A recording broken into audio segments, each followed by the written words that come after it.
Hi artists! We've been working on our formal line designs and we've been thinking a lot about gradations, going gradually from dark to light. We've also been thinking a little bit about symmetry and making sure everything is the same on all four sides of your artwork because it's a square.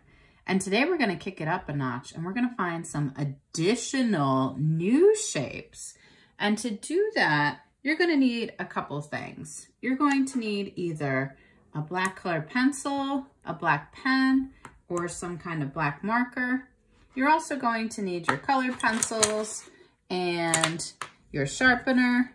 You might need an eraser, and you're going to need some kind of ruler or maybe just a straight edge. One of my favorite straight edges is the edge of an index card or a Post-it. So you can get creative and use anything you want. Now, looking at your artwork, I'm going to encourage you to find some new shapes. So right now we have the shapes that we've created using our rulers and our lines, and most of them are trapezoids or triangles. But today you're going to be able to identify additional shapes and create your new shapes. So right here, I'm kind of identifying that there's this almost arrow that's happening here. So I'm going to outline it so you can see it, and I'm using my ruler. Always, always, always use your ruler or your straight edge index card. And I'm going to outline it so you can see it better. You don't have to do this step. Sometimes I just do it with a pencil because I want to be able to erase it if I make a mistake. But I want to show you the shape that I'm kind of focused on. So it's right here.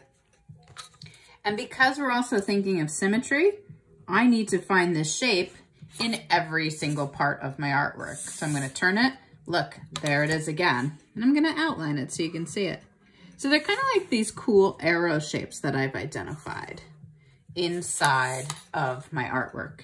I'm using my ruler and my straight edge just to kind of re-outline them.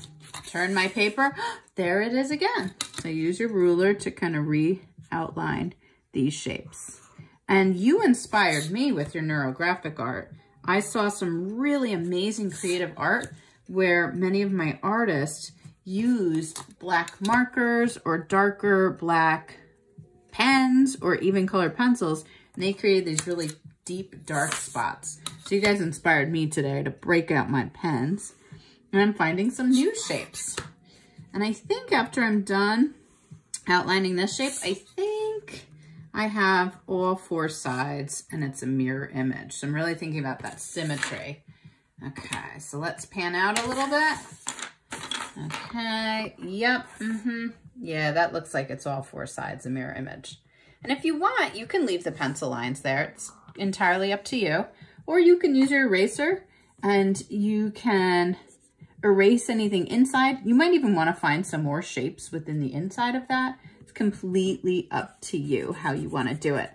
The first few days of this project are kind of rigid, for lack of a better word, but as you get more used to the symmetry, the gradation, then you can take it to the next level and you can get really creative with how you want to do it. Notice when I'm erasing, I'm holding the paper so I don't accidentally rip it or tear it or fold it. It happens to me, but I try to prevent it.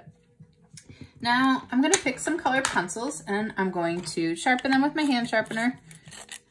And I'm going to do some gradation. So I'm going to start in the middle.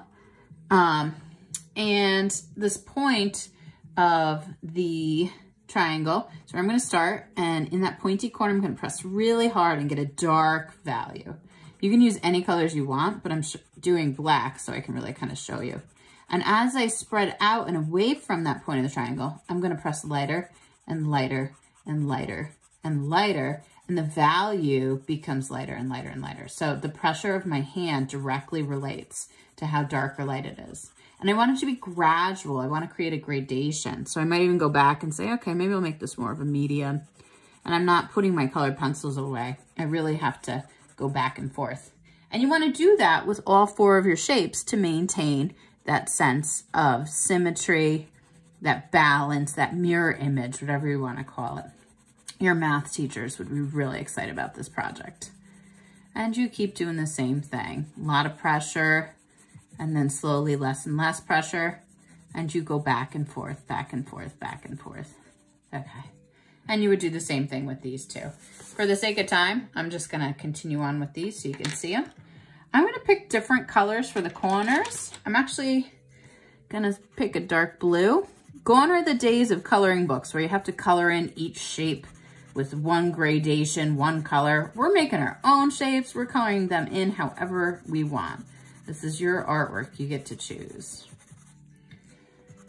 All right, a lot of pressure there. And I'm slowly going out. And I would do the same thing to all 4 of these shapes that I created. Slowly go out and out and out and out. And I love to blend and burnish, kind of make this creamy texture in the middle. You can do that with a colorless blender. You can do that with a white colored pencil. You can do that with a light colored pencil, whatever you want. But if you want to give it that creamy texture, I take a lighter colored pencil. I'm using white right now, and I'm going to press really hard over top of the whole thing. So I'm kind of using my colored pencil almost as like a tortillion stump or a blending stump. And I'm blending all of my colors together. There we go, blending them together. Blend, blend, blend, blend, blend. And it gives it that creamy texture that's a little different than that one.